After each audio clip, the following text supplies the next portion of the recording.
Heather here with Breakthrough Performance Coaching, bringing you some skills to build. This one's a little longer than our usual skills, but it is something we put together during COVID that has turned out to be an enormous boon for folks who cannot get to the pool all the time. This set of skills is a dryland program for swimming that takes you through a number of different activities that form the foundations of the swim. What I'm hoping is you'll take advantage of going through this and learn some body coordination, some specific strength, and then some general strength, and that it will help your swim progress even without you getting to the pool more often. Cheers. So as you take a look at this plan, you can see that there are different things that we're trying to accomplish with each type of movement. Some of the actions are just to build your skill and timing. That's under the build movement section.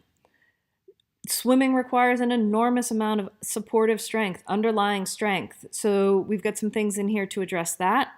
And then a couple places where most of us can afford to develop a little bit extra force.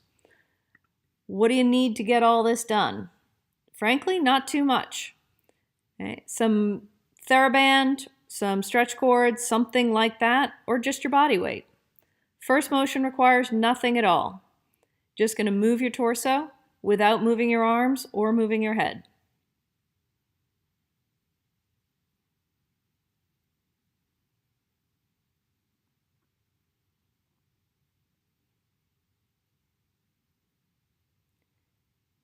And then once you've got that going, you can then sort of relax your shoulders out and just practice moving your upper arm. I recommend doing this in front of a mirror. Right. We also get the chance to take a look at the underwater portion in its different segments. People talk about the catch all the time. We can work on this with this practice. Right? It's not a huge amount of force. It's just a light change of direction. The elbows bend, the fingertips orient towards the floor or the bottom, and you get to practice the front part. The force comes after that. It comes basically from your head down to your rib cage. That's the forceful part of this stroke. Too many of us try and put force in the catch and don't have it here, or we do this straight arm thing where we can't develop a lot of force. You want to build this through so that it accelerates all the way to the finish or all the way to the back. Not every stroke will do this. When you're in open water, it won't, but practicing the entire length of it, catch, the force, the acceleration, and then working the full timing of it. This is a place where you can spend some time. Once you get each of those components down, you can spend some time at this, 2, 3 minutes, 4 minutes, 5 minutes, whatever works for you. Going into the strength, there's a few different ways to do a side plank, each one requiring a little more challenge. The entry level is knee down, arm down, hips stacked over each other, and then add in that timing of the arm. Catch, force, acceleration, all smooth together. If you want a challenge, you can bring it up to a true side plank and still have that coordinated arm action practice.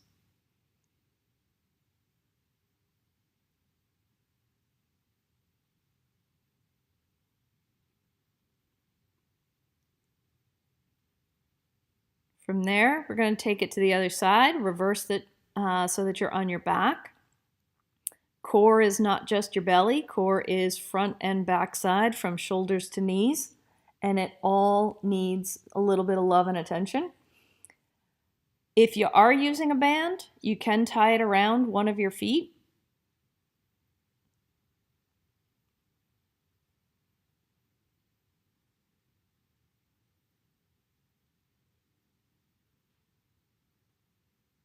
Just making sure that it's secure and can't come back and whap you in the face.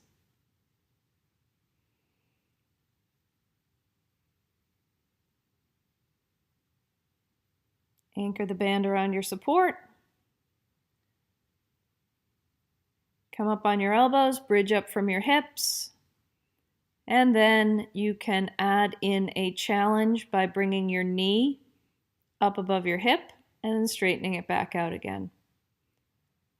This can be advanced by raising the hips even higher. All right, I left some of my bobbles in here because this is much harder than it looks. You want to set up in a side-lying position, which requires more balance than you actually give it credit for. Now think about doing it without a floor, in the water. If you can't find the position on land, it makes it even harder to find in the water. Once you get it, tuck that chin in by your shoulder, bring the arm back, and start working on movement and making it so it's just your arm moving, not your whole body.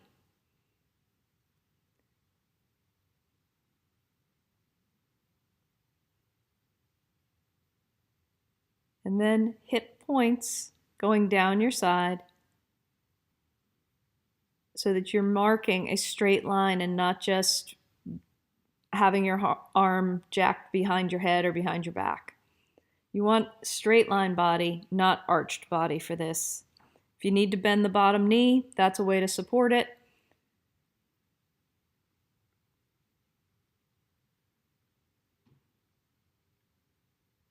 And as you get more comfortable with that timing, you can maybe even start to move your chin a little bit so that you have that separation. Or as I did here, start to increase your speed through the timing. Once you're ready for the challenge, you can start to add a band in there.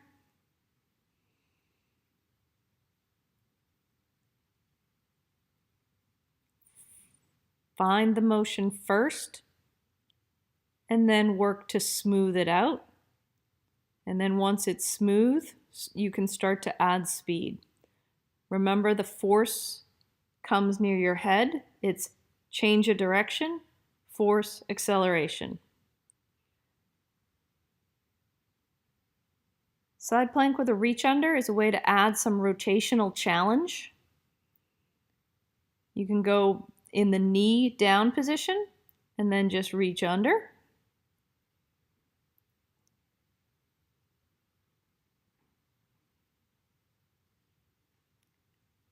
You can take a slightly higher knee position.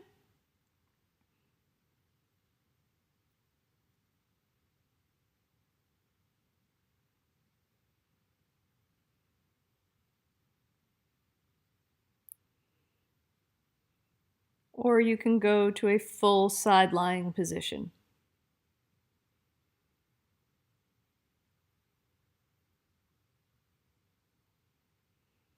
For me, I had to find a little bit of balance. Wanted to see if I could do that, frankly.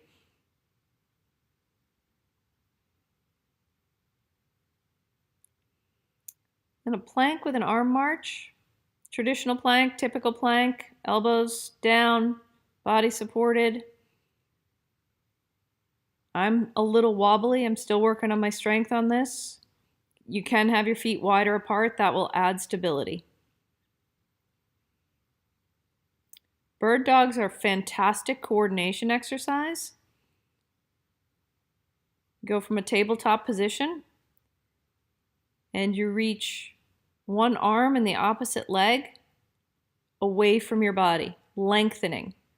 One of the challenges for this one that we often see is people do it for height as opposed to length. Work the length of this. That's where the supporting strength comes from.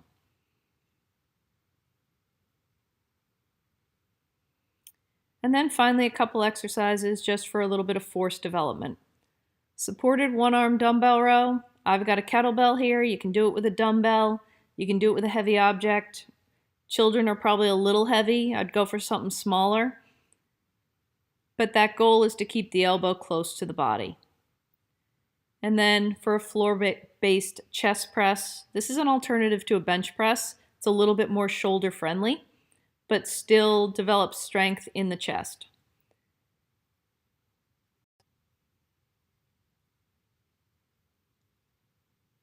and then elbow to the floor.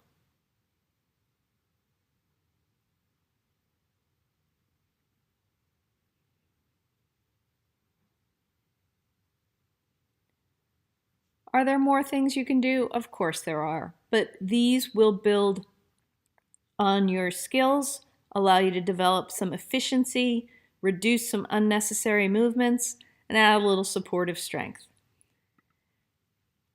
If you have any questions, give me a shout. Thank you.